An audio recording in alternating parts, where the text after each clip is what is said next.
Muhtaram azizlar, bugun hijriy yilimizni boshlanishi yilida turibmiz. Kuni kecha hijriy sana kirib keldi. Albatta bu Allohning katta marhamati. 1447-yil kirdi.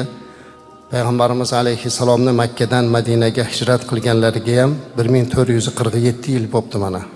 Ana shu mashaqqatli safarni eslab har yili Muharram oyida biz hijratni eslaymiz, Rasulimizning hayotlarini eslaymiz. Oylar 12 oyligi hammamizga ma'lum.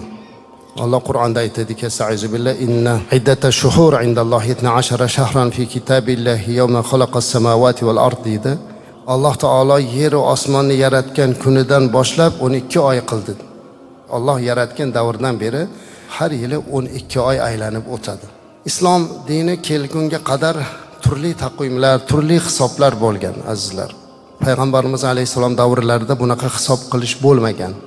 Ungacha bilasizlar, boshqalarda o'sha milodiy sana bilan Iso alayhissalom tug'ilganini 1-asr deb qabul qilib, o'shindan hisob qilib kelinadi. Hazrat Umar radhiyallohu anhu xalifa bo'lib turganlarida aytdilarki, bizda ham bir hisob bo'lsa, o'zimizda islomiy bir hisobimiz bo'lsa, unga qarab biz ibodatlarimizni tadorigini olsak degan ma'noda o'rtaga tashlandi. Juda ko'pchilik buni ma'qulladilar. Ba'zilar aytdilarki, bo'lmasa Rasulimiz alayhissalomni tug'ilgan kunlaridan boshlab 1-asr deb yuritaylik dedilar. Unga unamadilar ko'pchilik. Ba'zilar aytdilarki, Rasulimiz alayhissalomni vafot etgan yilini biz bo'lmasa 1-yil deylik, chunki milodiy yilda tug'ilgan bo'lsa Iso alayhissalomni biz endi Rasulimizni vafotlaridan qilaylik deyodilar. Ba'zi sahobalar yo'q, bu ham bo'lmaydi, chunki har yili yangi hijriy sana kirganda Rasulimizni vafotlarini eslab qalbimiz qayg'uga botadi deb unamadilar.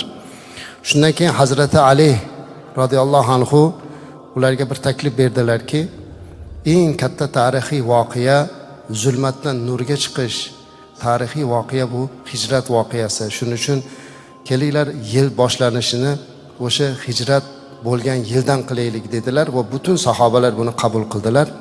Demak 622-milodiy sana bu hijrat bo'lgan sana edi.